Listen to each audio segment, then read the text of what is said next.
비 내리는 문화센터 앞에서 종대가 정미라에게 우산을 씌워주는 모습을 목격한 인숙. 박종대 씨, 차가운 목소리로 부르자 종대의 눈이 커졌습니다. 합창단이며 왜 우리 집 약을 받아가요? 칼날 같은 질문에 정미라는 몸을 움츠렸어요. 그날 밤 집에서 이 나이에 내가 무슨... 이라는 종대의 변명이 공허하게 울렸습니다. 40년을 함께 살았는데 인숙의 눈에서 눈물이 흘러내렸어요.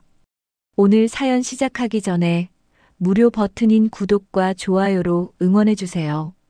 작은 클릭이지만 저희에겐 다음 이야기를 이어갈 큰 힘이 됩니다. 창원 중앙시장 입구에서 이른 아침부터 어묵 냄새가 김처럼 피어올랐습니다. 인숙은 고무 장갑 위로 참기름 한 숟갈을 떨어뜨리며 김밥을 말았어요. 새마을 금고 파란 통장을 꺼내 하루 매상 잔액을 메모해두는 습관은 90년대부터 변함이 없었습니다.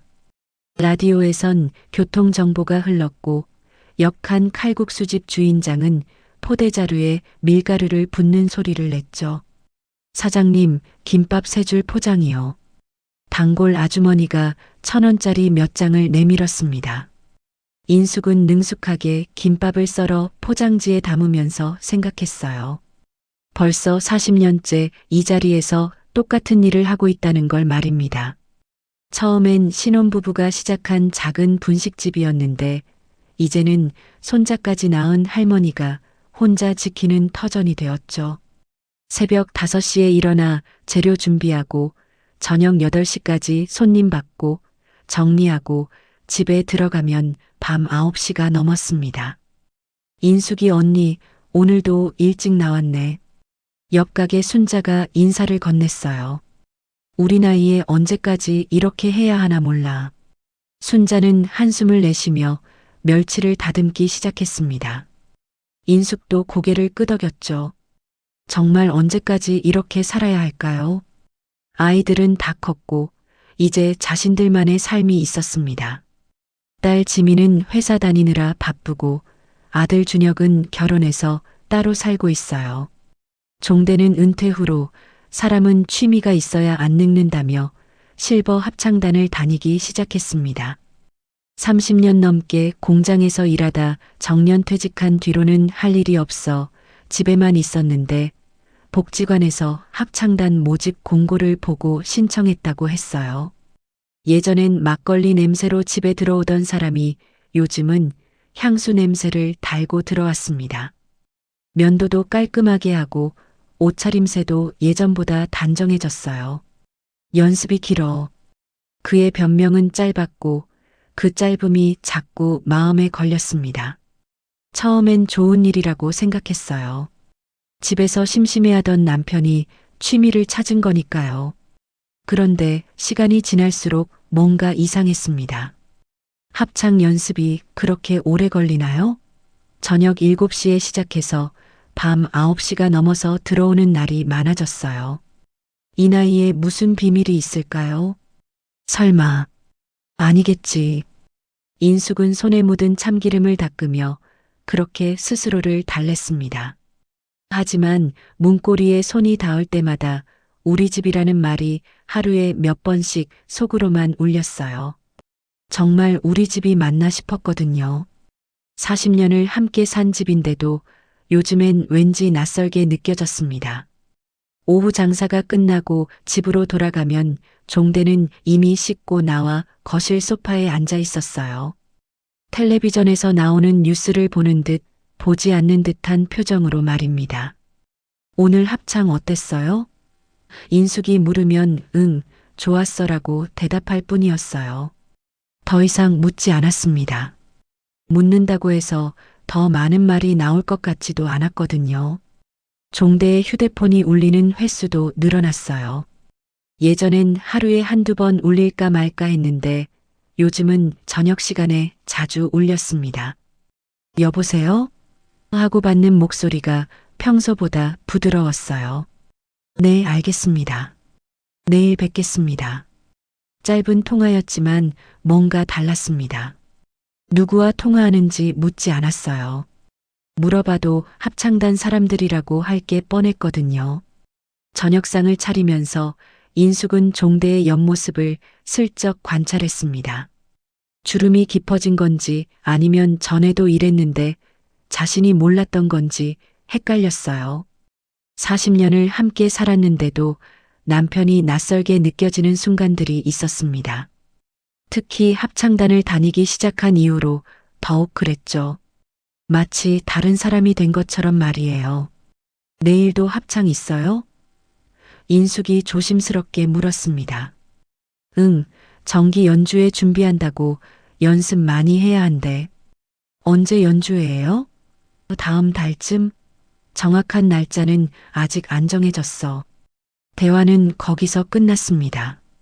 예전엔 이런 일이 있으면 서로 궁금해하고 물어보곤 했는데 이젠 각자의 영역이 생긴 것 같았어요. 인숙은 설거지를 하면서 창문 너머로 보이는 시장 골목을 바라봤습니다. 40년 전 이곳에 처음 왔을 때의 설렘과 두려움이 동시에 떠올랐죠. 그때도 지금처럼 모든 게 불분명하고 막막했었어요. 갓 결혼한 새댁이 시장 한복판에서 분식집을 차린다는 게 쉬운 일은 아니었거든요. 하지만 그때는 둘이 함께였습니다. 종대도 퇴근하고 나면 가게 일을 도와줬고 힘든 일이 있으면 서로 의지했어요. 지금은 어떤가요? 같은 집에 살면서도 각자 다른 삶을 살고 있는 것 같았습니다. 밤이 되면 종대는 일찍 잠자리에 들었어요. 인숙은 홀로 거실에 앉아 하루를 정리하곤 했습니다. 통장 정리하고 내일 장볼 목록 적고 가끔 오래된 사진첩을 들춰보기도 했어요. 젊은 시절 둘이 찍은 사진들을 보면 그때는 정말 행복해 보였는데 하는 생각이 들었습니다. 언제부터 이렇게 멀어진 걸까요? 아니면 원래 이랬는데 바쁘게 사느라 몰랐던 걸까요? 시계가 밤 11시를 가리켰습니다. 인숙은 사진첩을 덮고 불을 껐어요. 내일도 새벽 5시에 일어나야 했거든요. 침실로 들어가니 종대는 이미 깊게 잠들어 있었습니다. 고른 숨소리를 들으며 인숙은 생각했어요. 이 사람과 나는 정말 행복했던 적이 있었나요? 저녁 장사를 마치고 남편 양복을 빨래통 위에 올리려다가 주머니에서 종이 한 장이 툭 떨어졌습니다. 약국 영수증이었어요. 결제자는 박종대, 수령이는 정미라. 목록에는 관절약, 피부연고, 종합비타민이 적혀 있었습니다. 인숙의 심장이 철렁 내려앉았어요. 정미라? 그게 누구죠? 손이 떨려서 영수증을 제대로 잡을 수도 없었습니다. 날짜를 확인해 보니 지난주 화요일이었어요. 그날은 종대가 합창 연습이 있다며 일찍 나간 날이었습니다. 연습 시간에 약국에 갔다고요? 그것도 다른 사람 이름으로 약을 사서 말이에요. 인숙은 영수증을 여러 번 다시 읽어봤지만 내용은 바뀌지 않았습니다. 관절약 한 통에 15,000원, 피부연고 8,000원, 종합비타민 3만원, 총 53,000원이나 되는 금액이었어요. 며칠 전부터 이상했던 일들이 퍼즐 조각처럼 맞춰지기 시작했습니다. 휴대폰 요금 고지서에 찍힌 모르는 번호들, 교통카드 사용 내역의 낯선 종점들, 늦은 밤 화장실에서 들려오던 낮아진 목소리, 그리고 무엇보다 요즘 종대가 집에 들어올 때마다 풍기던 낯선 향수 냄새까지 말입니다. 예전에는 비누 냄새나 땀 냄새였는데 언제부터인가 달콤한 향이 났어요. 정미라. 인숙은 그 이름을 여러 번 중얼거려 봤어요. 들어본 적이 없는 이름이었습니다. 합창단에 그런 이름의 사람이 있나요? 종대는 합창단 사람들 이야기를 거의 하지 않았거든요. 가끔 오늘 세 곡을 배웠다 정도만 말할 뿐이었어요. 그런데 이렇게 개인적으로 약까지 사줄 정도로 가까운 사이라는 건가요? 그날 밤 종대가 돌아왔을 때 인숙은 평소처럼 행동하려 노력했습니다. 저녁 드세요? 하고 물었지만 목소리가 떨렸어요. 종대는 아니야. 연습 끝나고 간단히 먹고 왔어라고 대답했습니다. 언제부터 연습 후에 밥을 먹고 오기 시작한 거죠? 예전엔 집에서 저녁을 먹고 나갔는데 말이에요. 그리고 누구랑 먹었다는 건가요? 인숙은 종대의 얼굴을 자세히 살펴봤습니다. 평소보다 생기가 있어 보였어요. 뭔가 즐거운 일이 있었던 것처럼 입가에 미소가 맴돌고 있었습니다. 40년을 함께 살면서 이런 표정을 본 게 언제였는지 기억이 나지 않았어요. 아이들이 어렸을 때 아니면 더 오래전 신혼 시절. 그런데 지금 이 나이에 이런 표정을 짓고 있다니요. 다음 날 아침 인숙은 딸 지민에게 전화를 걸었습니다. 지민아, 혹시 내 아빠 합창단이 어디라고 했지? 엄마 왜요? 문화센터 지하 강당이라고 했는데요. 아, 그냥 한번 구경이라도 가볼까 해서. 지민은 이상하다는 듯 웃었어요. 엄마가 갑자기 합창에 관심이 생겼네요. 그런데 엄마 목소리가 좀 이상해요. 무슨 일 있어요? 아니야, 아무것도 아니야. 전화를 끊고 나서 인숙은 메모지에 정미라라는 이름을 적어봤습니다. 그리고 지웠다가 다시 적었어요.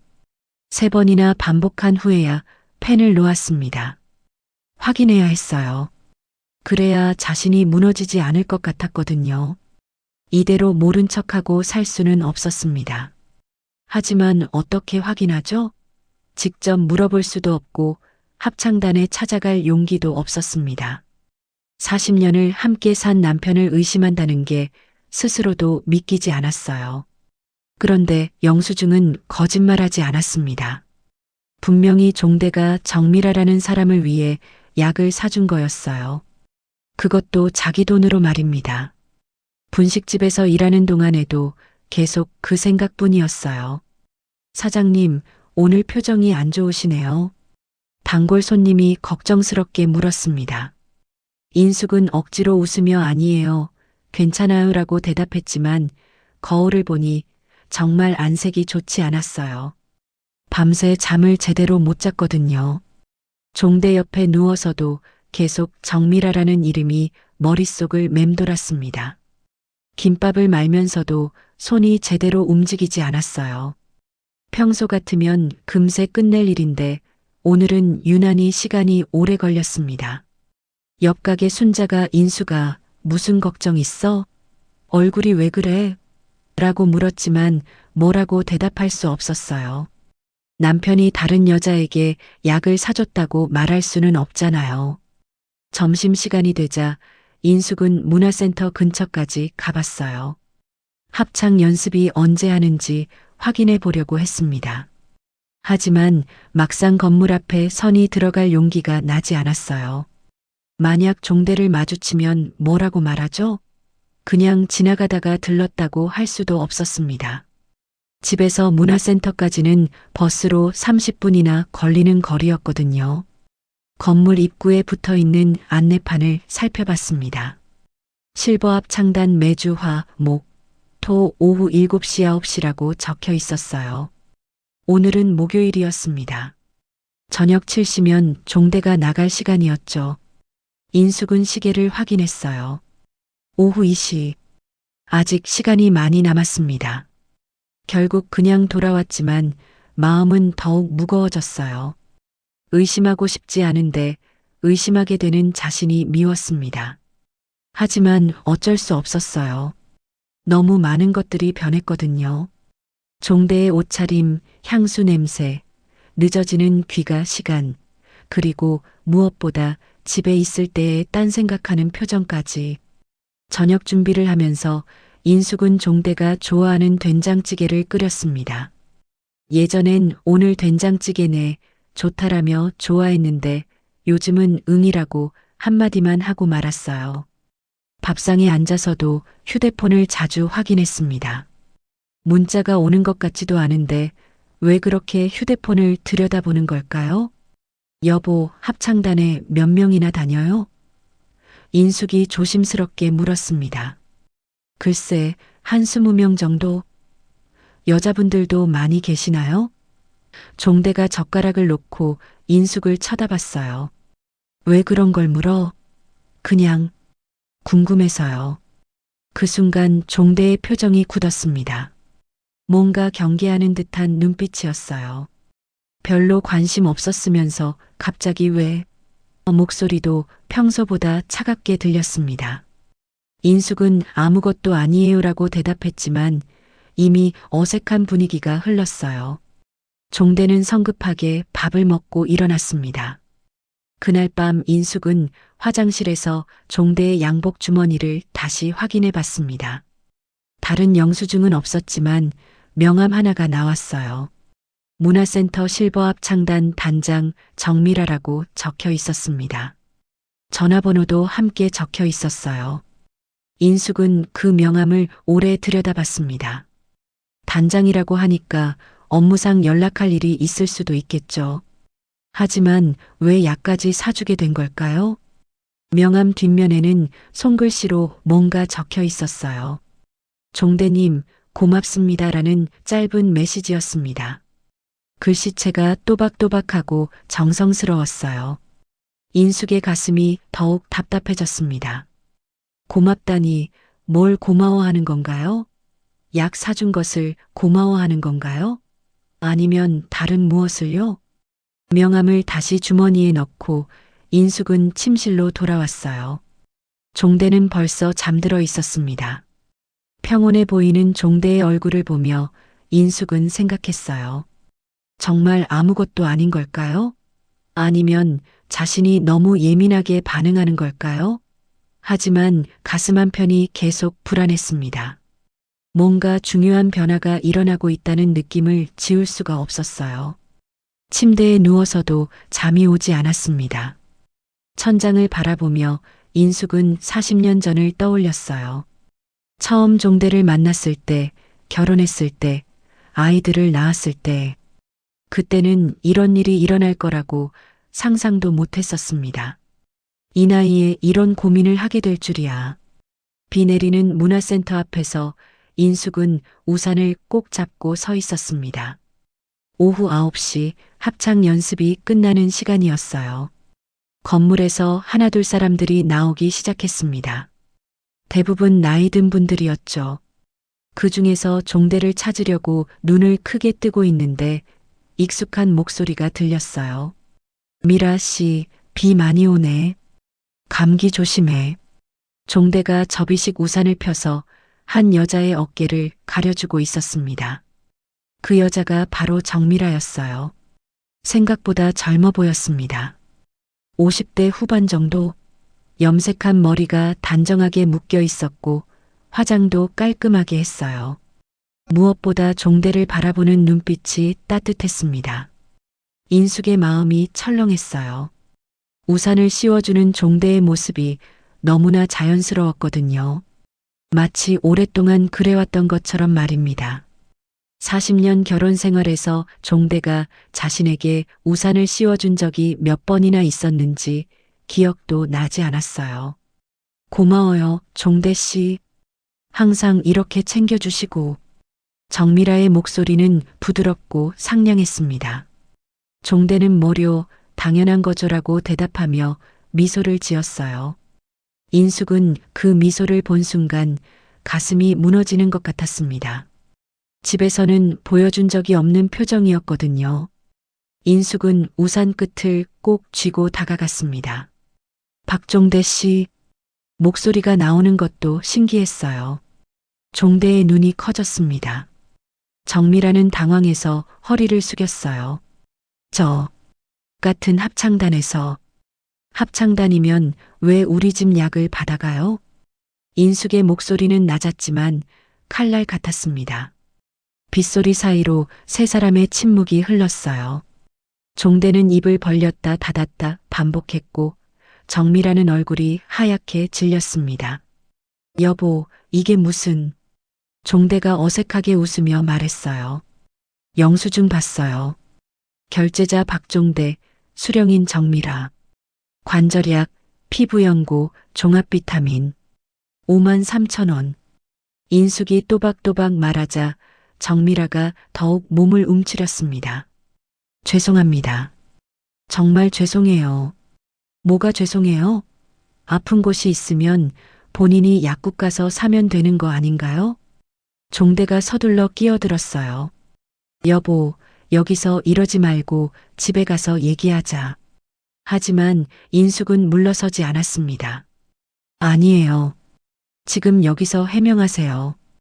왜 남의 약을 사주는 거예요? 그것도 우리 집 돈으로.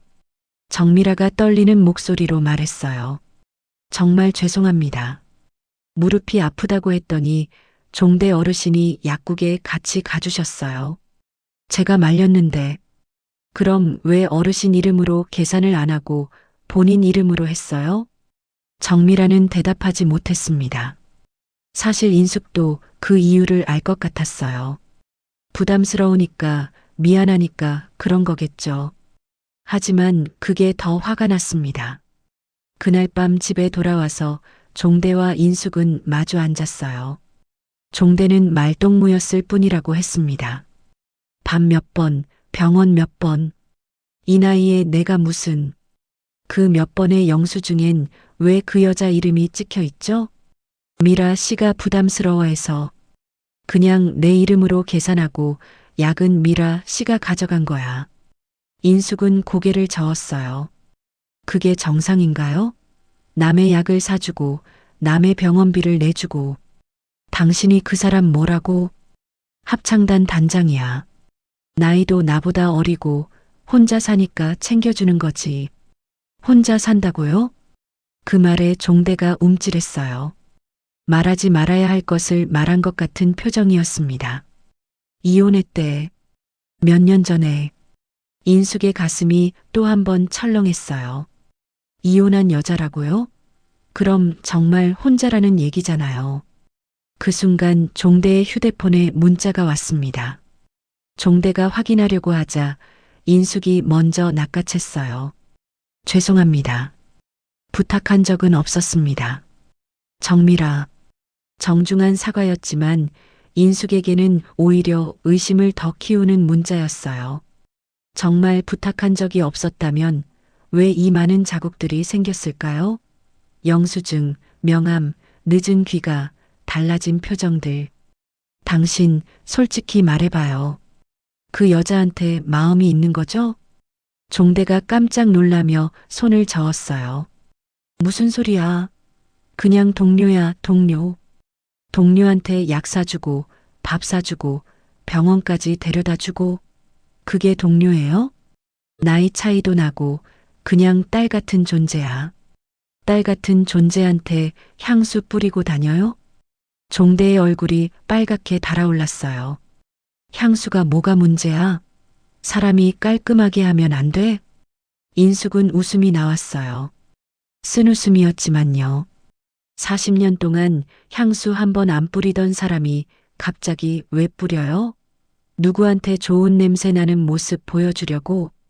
그냥 합창단 사람들이 많으니까. 변명이 점점 궁색해졌어요. 인숙은 더 이상 듣고 싶지 않았습니다. 여보, 솔직히 말해요. 당신 그 여자 좋아하는 거 맞죠? 긴 침묵이 흘렀어요. 종대는 대답하지 않았지만 그 침묵이 답이었습니다. 인숙의 눈에서 눈물이 흘러내렸어요. 40년을 함께 살았는데, 여보, 정말 아무것도 아니야.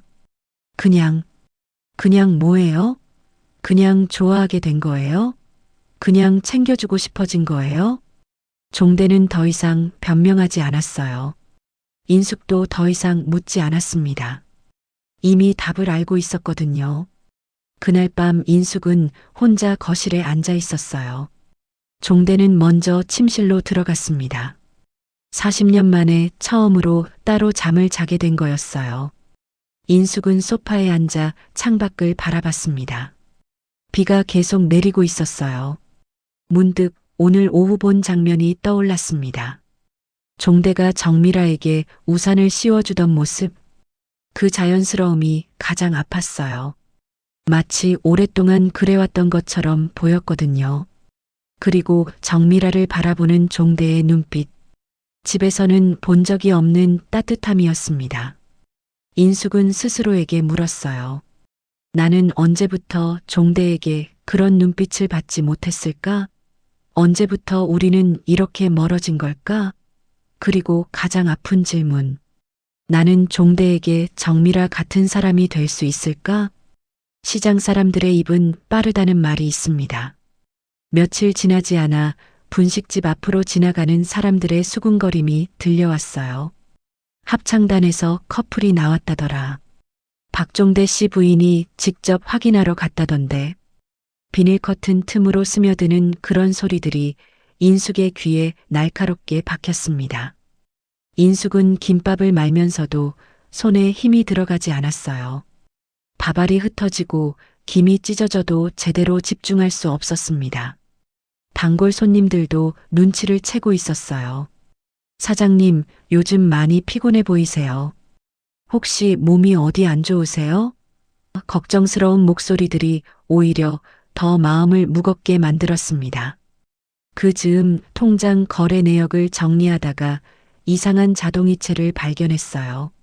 매달 30만 원씩 은빛 나눔회라는 곳으로 나가고 있었습니다. 언제부터였는지 확인해 보니 종대가 합창단에 다니기 시작한 시점과 거의 비슷했어요. 3개월 전부터였습니다. 여보, 이게 뭐예요? 인숙이 통장을 내밀며 물었습니다. 종대는 잠깐 당황하는 표정을 보이더니 그거 합창단 회비야라고 얼버무렸어요. 합창단 회비가 한 달에 30만 원이나 해요? 그것도 개인 계좌로. 단체 운영비도 있고 악보비, 연주회 준비비, 여러 가지가 있어. 하지만 인숙은 납득할 수 없었습니다. 아무리 생각해봐도 합창단 회비가 그렇게 많을 리 없었어요. 그리고 왜 단체 이름이 아니라 개인 계좌로 들어가는 걸까요? 혹시 그 개인 계좌의 주인이 정미라는 아닌가요? 계좌 주인이 누구예요? 그냥 총무가 관리하는 거야. 총무 이름이 뭐예요? 종대가 대답을 못했어요. 그 침묵이 모든 걸 말해주었습니다. 인숙은 복지관 요가 수업에 등록했습니다. 집에만 있으면 자꾸 부정적인 생각만 들어서였어요. 강사는 중년 여성이었는데 차분하고 따뜻한 목소리였습니다. 남과 비교하지 마시고 본인의 호흡만 보세요. 지금 이 순간에만 집중하시면 됩니다. 호흡을 세다가 인숙은 눈물이 날 뻔했어요. 나는 왜 늘 남의 호흡에 맞춰 살았을까요? 종대의 호흡에, 아이들의 호흡에, 시장 사람들의 호흡에. 정작 내 호흡은 언제 챙겨봤는지 기억이 나지 않았습니다. 수업이 끝나고 복지관 근처 작은 책방에 들렀어요. 마음쉼표라는 이름의 아담한 서점이었습니다. 책방 주인은 50대 초반으로 보이는 남자분이었는데 이름이 이문호였어요. 온화한 인상에 차분한 목소리를 가진 분이었습니다. 어떤 책을 찾으세요? 글쎄요. 마음이 좀 복잡해서요. 문호는 잠시 인숙을 바라보더니 한 권의 책을 꺼내 주었어요. 이런 건 어떠세요? 글쓰기에 관한 책인데 마음 정리하는데 글만 한 게 없거든요. 인숙은 그 책을 받아들었습니다. 저 같은 사람도 글을 쓸 수 있을까요? 물론이죠. 글은 특별한 사람만 쓰는 게 아니에요. 자신의 마음을 들여다보고 싶은 사람이면 누구나 쓸 수 있어요. 문호의 말에 인숙은 작은 노트도 함께 샀습니다. 집에 돌아와서 첫 페이지에 적었어요. 나를 먼저 돌본다. 그 한 줄을 적었을 뿐인데 잠깐 마음이 편안해졌습니다. 하지만 그 편안함은 진문고리를 잡는 순간 깨져버렸어요. 종대는 문 안쪽에서, 인숙은 문 바깥에서 서로 다르게 숨을 쉬고 있었습니다. 같은 집에 살면서도 완전히 다른 세계에 살고 있는 것 같았어요. 종대는 정미라가 있는 세계에, 인숙은 홀로 남겨진 세계에. 저녁 식사 시간이 되어도 종대는 예전처럼 맛있게 먹지 않았습니다. 건성으로 몇 숟갈 떠먹고는 배 안 고파라고 했어요. 예전엔 인숙이 해주는 반찬을 하나하나 맛보며 오늘 된장찌개 맛있다. 김치가 잘 익었네. 이런 말들을 해줬는데 이제는 그런 말이 전혀 없었습니다. 대신 휴대폰만 자주 들여다봤어요. 문자가 올 때마다 표정이 밝아졌다가 인숙과 눈이 마주치면 다시 굳어졌습니다. 그런 종대를 보고 있으면 인숙은 자신이 투명 인간이 된 것 같았어요. 여보, 우리 대화 좀 해요. 인숙이 용기를 내어 말했지만 종대는 뭘 대화해? 라고 시큰둥하게 대답했습니다. 요즘 우리 사이가 너무 멀어진 것 같아서요. 멀어진 게 아니라 원래 이랬던 거 아냐? 나는 내일, 너는 내일. 그 말이 칼처럼 가슴을 찔렀어요. 원래 이랬다고요? 정말 40년 동안 이렇게 살았던 건가요? 그럼 우리가 가족이라고 생각했던 건 착각이었을까요?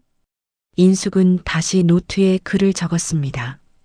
오늘 확인한 사실 나는 투명 인간이 아니다. 감정 점수 310 나를 지키는 문장 내 존재는 소중하다. 그런데 적고 보니 정말 그런지 확신이 서지 않았어요. 내 존재가 정말 소중한가요?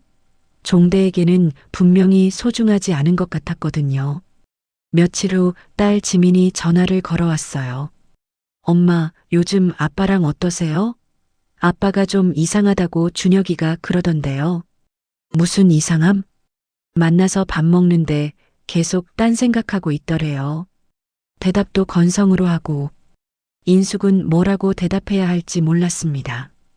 딸에게 아버지가 다른 여자에게 마음이 간 것 같다고 말할 수는 없었어요. 나이 들면서 그런가 봐. 그런가요? 근데 엄마도 목소리가 이상해요. 무슨 일 있어요? 아니야, 괜찮아. 전화를 끊고 나서 인숙은 거울을 봤어요.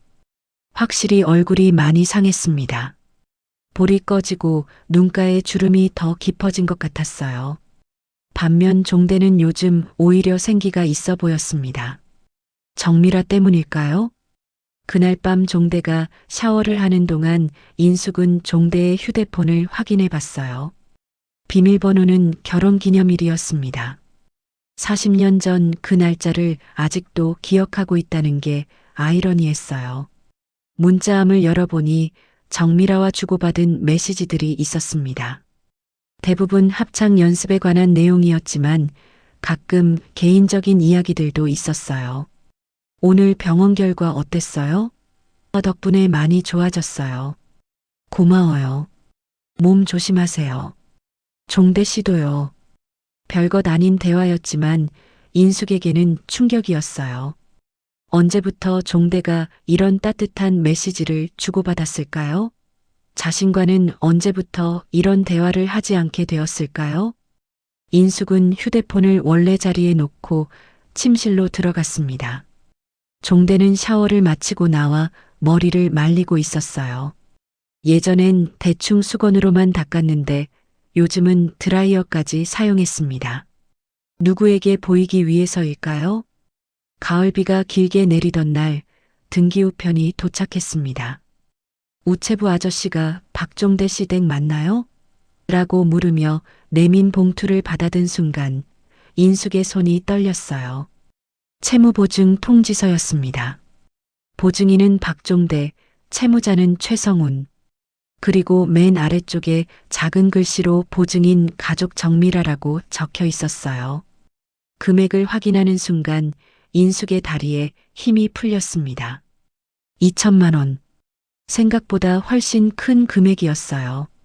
분식집을 1년 넘게 운영해야 벌 수 있는 돈이었습니다.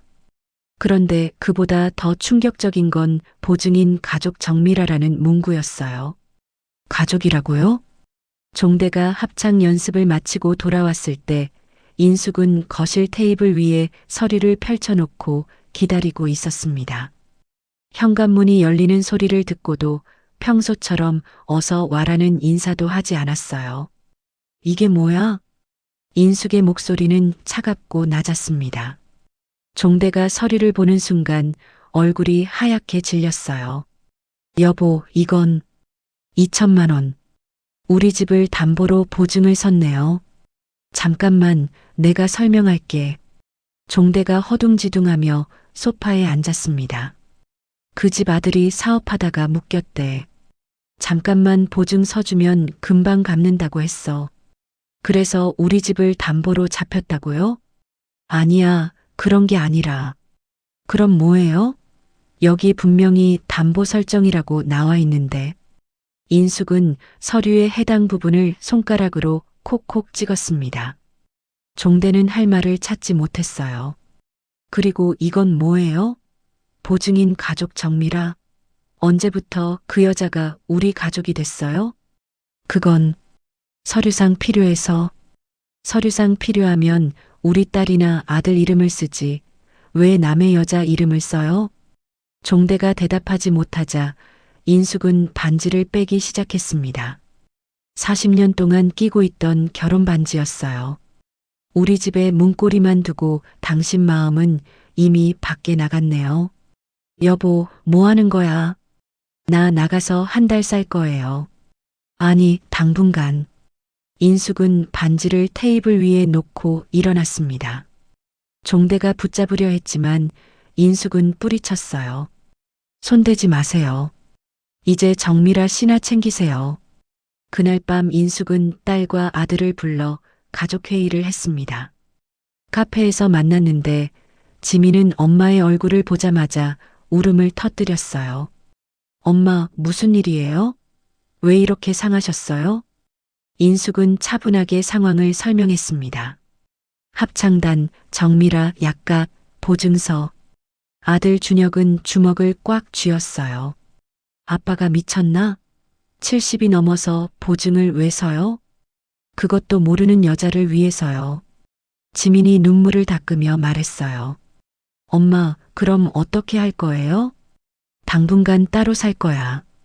원룸이라도 구해서. 엄마 혼자서요? 안 돼요. 괜찮아. 이제 내 인생을 살아볼 때가 됐어. 준혁이 화가 나서 말했어요. 아빠랑 얘기해 볼게요. 이건 정말 아니에요. 하지만 인숙은 고개를 저었습니다. 아니야. 내가 알아서 할게. 다음 날 인숙은 복지관 근처에서 작은 원룸을 구했습니다. 보증금 500만 원에 월세 40만 원. 평생 남의 집에서 산 적이 없었는데 이제 혼자 원룸에서 살게 된 거였어요. 이사하는 날 문호가 짐을 들어주러 왔습니다. 책방에서 알게 된 이후로 가끔 차 한잔하며 이야기를 나누는 사이가 되었거든요. 정말 이렇게 하는 게 맞나요? 문호가 걱정스럽게 물었어요. 모르겠어요. 하지만 지금은 이게 최선인 것 같아요. 원룸은 정말 작았습니다. 방 하나, 작은 부엌, 화장실. 그게 전부였어요. 창문도 하나뿐이었고 햇살이 들어오는 시간도 짧았습니다. 하지만 이상하게도 마음이 편했어요. 문호가 작은 선인장 화분을 가져다 줬습니다. 혼자 살 때는 식물 하나 정도 키우는 게 좋아요. 생명이 있으니까 덜 외로워요. 인숙은 선인장을 창가에 놓고 물을 주었습니다. 고마워요. 그런데 이런 걸 어떻게 키워요? 물을 너무 자주 주면 안 돼요. 일주일에 한 번 정도면 충분해요. 선인장은 혼자서도 잘 자라거든요.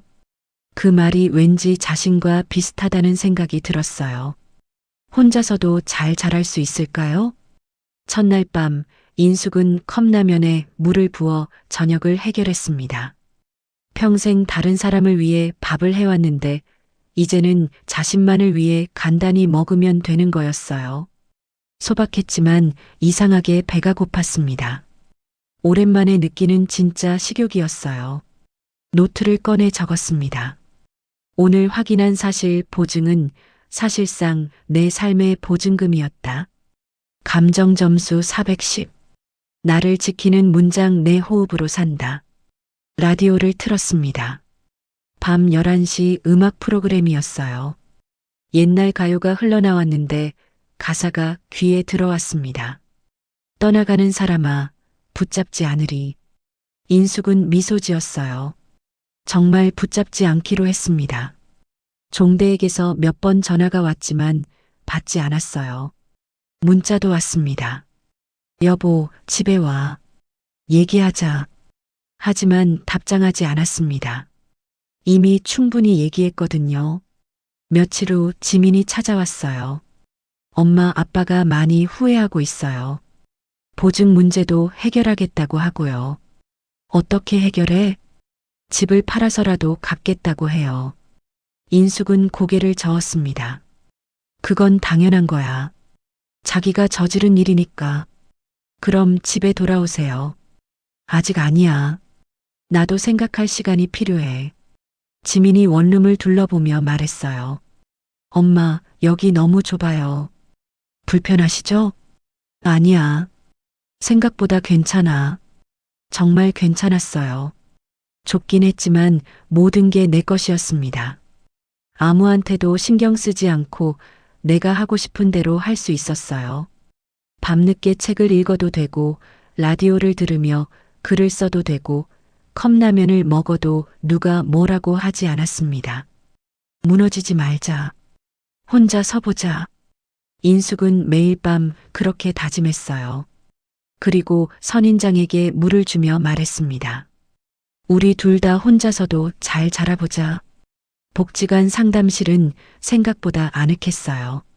상담사는 40대 중반의 여성이었는데 차분하고 따뜻한 목소리를 가지고 있었습니다. 요즘 은퇴 남성의 외로움은 생각보다 큽니다. 특히 평생 직장에만 매달려 살던 분들은 갑자기 할 일이 없어지면서 정체성 혼란을 겪어요. 인숙은 고개를 끄덕였어요. 종대도 그랬을 거예요. 30년 넘게 다닌 공장에서 퇴직하고 나서는 할 일이 없어 집에만 있었거든요. 그런 분들이 누군가에게 필요해지는 경험에 쉽게 흔들리기도 해요. 특히 의존적인 상대를 만나면 더욱 그렇죠. 상담사의 말에 인숙은 정미라를 떠올렸습니다. 이혼한 여자, 아픈 무릎, 경제적으로 어려운 아들. 종대 같은 사람에게는 도움이 필요한 사람으로 보였을 거예요.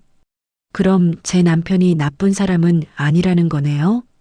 나쁘다 좋다의 문제가 아니에요. 다만 경계를 제대로 설정하지 못한 거죠. 결혼 생활에서 경계가 없으면 서로 상처받게 됩니다. 책방에서 문호를 만났을 때도 비슷한 이야기를 들었어요. 기대는 죄가 아니지만 경계는 필요하죠. 화분만큼 거리 두기는 어때요? 문호는 매일 오후 2시쯤 차를 우려내며 인숙과 이야기를 나누었습니다. 손님이 거의 없는 시간이었거든요. 글쓰기는 어떠세요? 조금씩 쓰고 있어요. 마음이 정리되는 것 같아요. 그럼 잘 되고 있네요.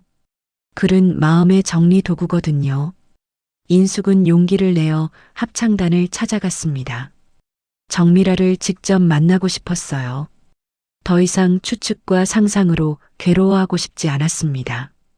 문화센터 지하 강당에서 연습이 한창이었어요. 종대도 보였지만 모른 척했습니다. 연습이 끝나자 인숙은 정미라를 따로 불렀어요. 잠깐 이야기 좀 할까요? 정미라의 손이 바들바들 떨렸습니다. 정말 죄송해요. 미라 씨, 당신 아들이 보증 부탁했죠? 네. 제가 막았어야 했는데. 죄송해요. 정미라는 눈물을 글썽이며 고개를 숙였어요.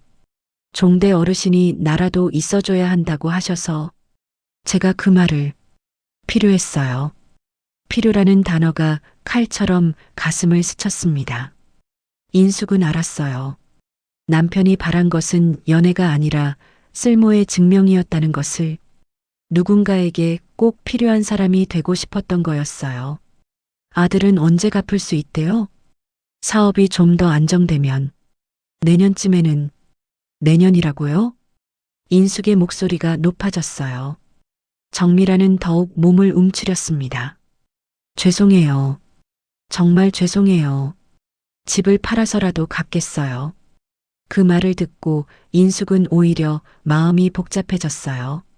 정미라도 피해자인 것 같았거든요. 아들 때문에 어쩔 수 없이 도움을 요청했을 수도 있었어요. 미라 씨는 종대를 어떻게 생각해요? 정미라가 당황해서 인숙을 쳐다봤어요.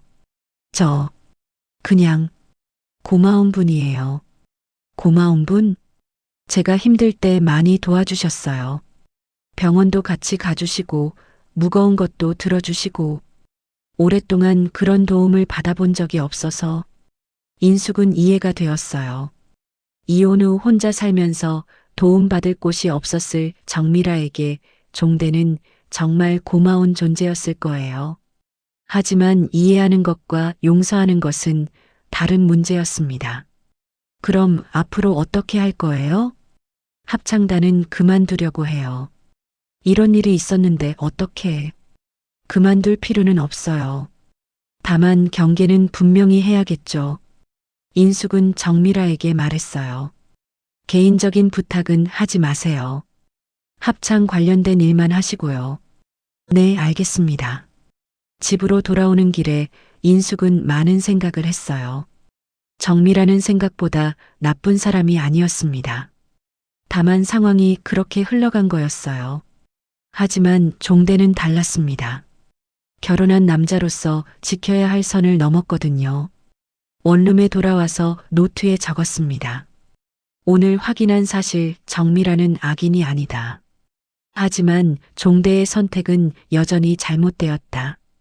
감정 점수 510. 나를 지키는 문장 이해와 용서는 다르다. 며칠 후 종대가 원룸을 찾아왔어요. 초인종을 누르고 여보 나야. 문 좀 열어줘라고 했지만 인숙은 문을 열어주지 않았습니다. 할 말 있으면 여기서 해요. 이렇게 문 사이에 놓고 얘기할 수는 없잖아. 40년 동안 마음 사이에 문을 놓고 살았는데 뭘. 종대가 한참 말이 없더니 문 밖에서 말했어요. 미라한테 갔구나. 뭐라고 하던? 당신이 필요하다고 하더라고요. 나라도 있어줘야 한다고. 그게 맞죠? 당신은 누군가에게 필요한 사람이 되고 싶었던 거예요. 종대가 대답하지 않았어요. 하지만 침묵이 답이었습니다. 여보, 이제 그만하고 집에 와. 보증 문제도 해결할게. 어떻게요? 집을 팔아서라도. 인숙은 쓴웃음을 지었어요. 그 집이 우리가 40년 동안 함께 일궈온 건데 그걸 남의 빚 때문에 팔겠다고요? 그럼 어떻게 해야 돼? 모르겠어요. 당신이 알아서 하세요. 종대는 한참 더 서 있다가 돌아갔어요. 인숙은 문 너머로 멀어지는 발소리를 들었습니다. 40년을 함께 산 사람의 발소리인데 이제는 낯설게 들렸어요. 그날 밤 인숙은 선인장에게 물을 주며 말했습니다. 혼자서도 잘 자랄 수 있을까? 선인장은 대답하지 않았지만 건강하게 자라고 있었어요. 작은 새싹도 하나 돋아나고 있었습니다. 라디오에서는 오래된 가요가 흘러나왔어요. 사랑은 늘 도망가고 그리움만 남았네. 인숙은 그 가사를 들으며 생각했습니다. 정말 사랑은 도망간 걸까요? 아니면 처음부터 없었던 걸까요? 세 사람은 문화센터 빈 강의실에서 마주 앉았습니다. 종대, 인숙, 그리고 정미라. 바깥에서는 합창단이 새로운 곡을 연습하는 소리가 들려왔어요. 그대 있음에 라는 오래된 가요였습니다. 아이러니하게도 지금 이 상황과는 정반대의 노래였죠. 인숙이 먼저 입을 열었습니다. 종대 씨, 선택해야 해요. 우리 집을 지킬지, 당신의 쓸모를 지킬지. 종대는 주름진 손을 내려다봤어요. 한참 침묵하더니 천천히 말했습니다. 평생 공장 소음 속에서 살았어. 기계 돌아가는 소리, 사람들 고함 소리.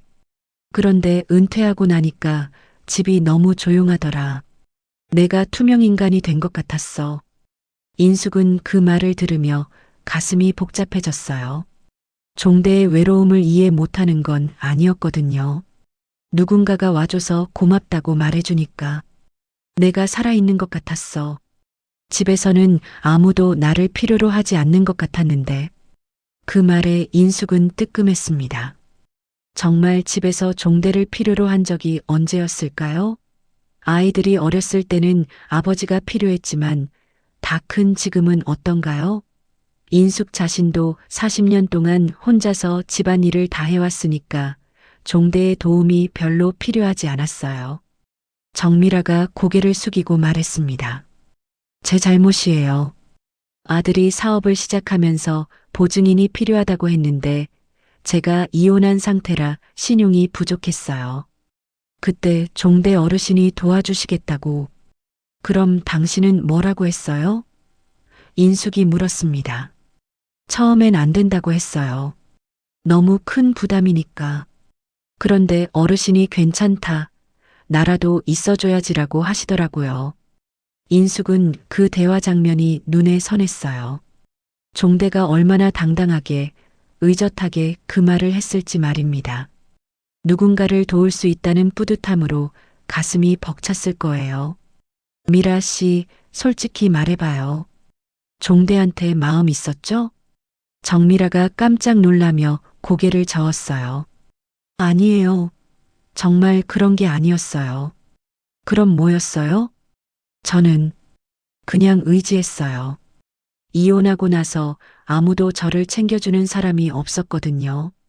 종대 어르신이 병원도 같이 가주시고 무거운 것도 들어주시고 아버지 같은 느낌이었어요. 인숙은 그 말을 듣고 복잡한 심정이 들었어요. 정미라에게는 아버지 같았다고 하는데 종대에게는 어땠을까요? 종대 씨는 어떠셨어요?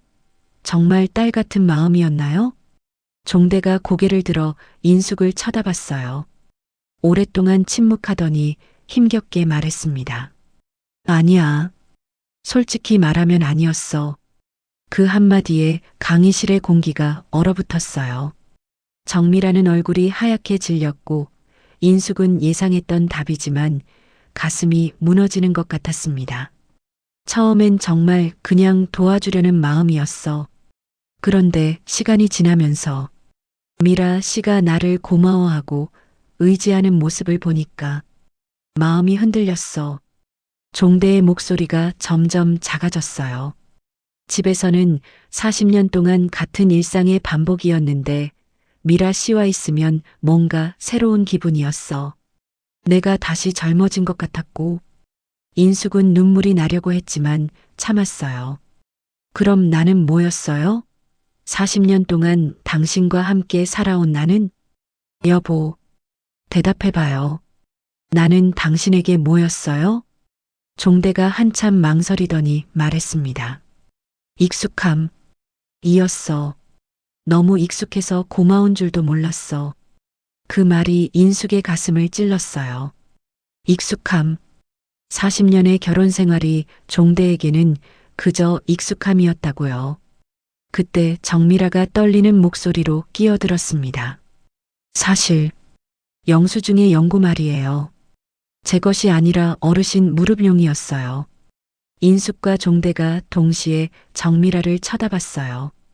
어르신이 무릎이 아프다고 하시는데 본인은 연고 바르기를 싫어하셨어요. 그래서 제가 대신 받아다 드렸던 거예요. 순간 강의실이 조용해졌습니다. 인숙은 그동안 자신이 오해했던 부분이 있었다는 걸 깨달았어요. 하지만 그것이 전체 상황을 바꾸지는 못했습니다.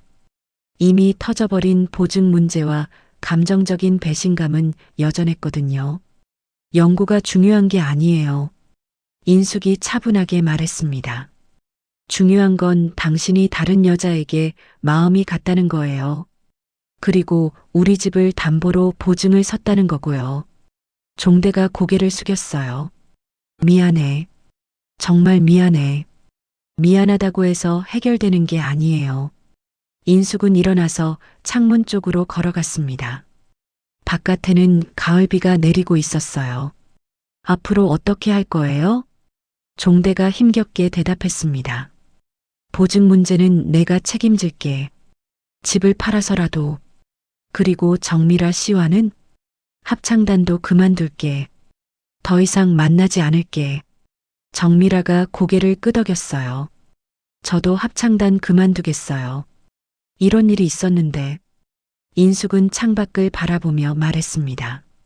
합창단을 그만둘 필요는 없어요. 둘 다. 다만 경계는 분명히 하세요. 그리고 종대를 향해 돌아섰어요. 당신과 나, 우리도 경계가 필요해요. 첫째, 모든 금융은 투명하게. 둘째, 합창단은 계속 다녀도 좋지만 단둘이 만나는 건 금지. 셋째, 부부 상담 6회. 넷째, 우리가 서로 외롭다고 느끼면 도피하지 말고 솔직하게 말하기. 다섯째, 내가 원할 때까지는 각자 거주. 종대는 오래 침묵하다가 고개를 끄덕였습니다. 그렇게 하자. 나 다시 배우겠다. 말하는 법, 기다리는 법, 내 호흡에 맞추는 법. 정미라가 일어나서 깊게 고개를 숙였어요. 정말 죄송합니다. 보증 문제는 제가 집을 팔아서라도 해결하겠어요. 그건 당신과 아들이 알아서 하세요. 내 몫은 경계 만들기예요. 세 사람은 각자 다른 마음으로 강의실을 나왔습니다. 바깥에서는 여전히 합창단의 노래가 들려왔어요. 그대 있음에 세상이 아름다워라. 하지만 인숙에게는 그 가사가 이제 다르게 들렸습니다.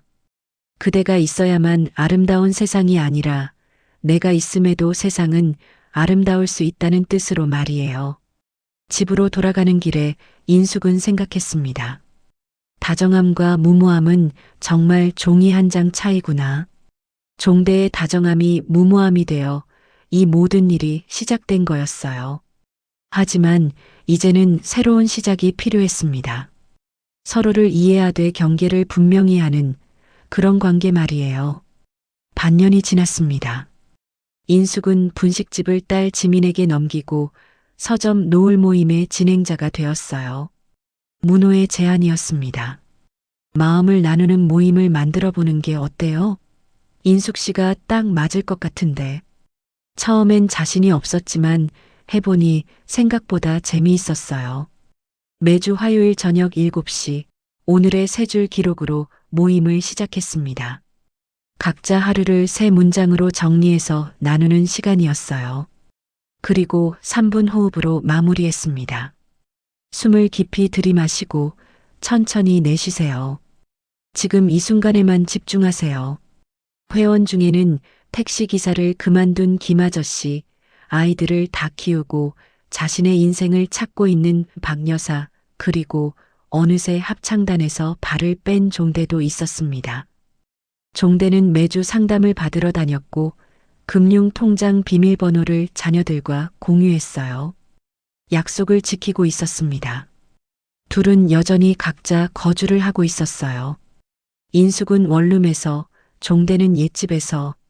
하지만 일주일에 2번 정도는 시장 초입 어묵집에서 만나 함께 시간을 보냈습니다. 어색했지만 서로 노력하고 있었어요. 오늘 상담에서 뭐 배웠어? 인숙이 어묵을 후후 불며 물었습니다. 경청하는 법을 배웠어. 상대방 말을 끝까지 듣고 내 생각을 바로 말하지 않는 거. 그래요? 어려워요? 어려워. 평생 내 방식대로만 살았으니까. 종대는 예전보다 말이 많아졌어요. 상담에서 배운 것들, 혼자 집에서 해보는 요리 이야기, 가끔 텔레비전에서 본 재미있는 프로그램 얘기까지. 인숙은 그런 종대가 신기했어요. 40년 만에 처음 보는 모습이었거든요. 여보, 노을 모임은 어때? 좋아요. 사람들이 각자 다른 이야기를 가지고 있더라고요. 다들 힘든 일이 있었는데도 이렇게 모여서 나누니까 덜 외로워하는 것 같아요.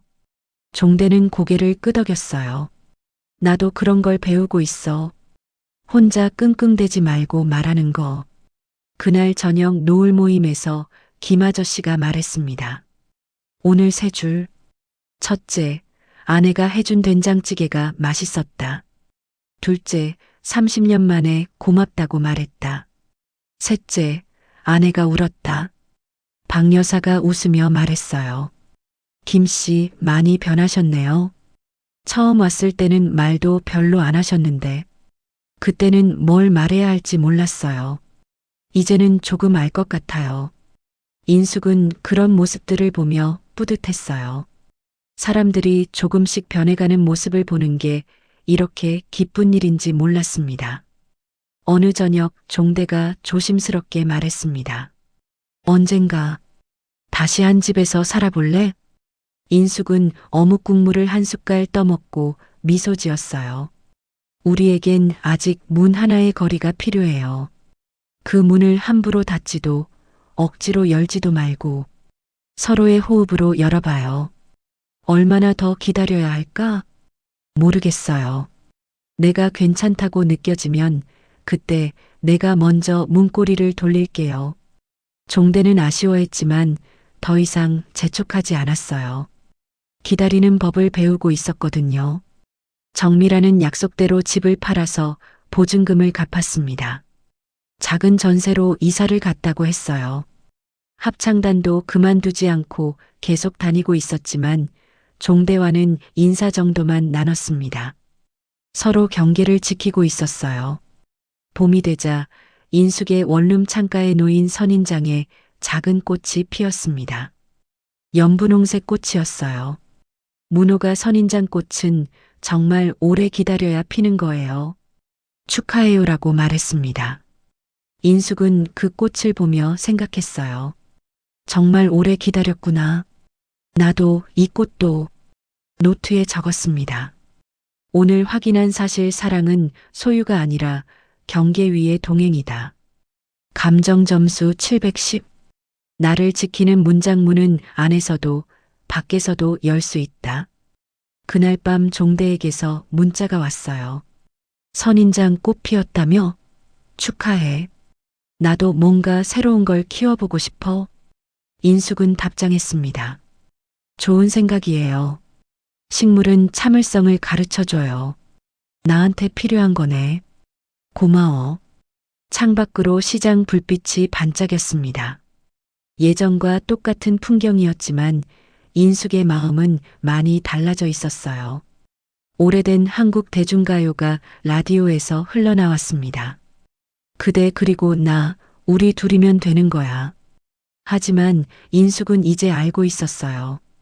둘이기 전에 먼저 온전한 하나가 되어야 한다는 걸.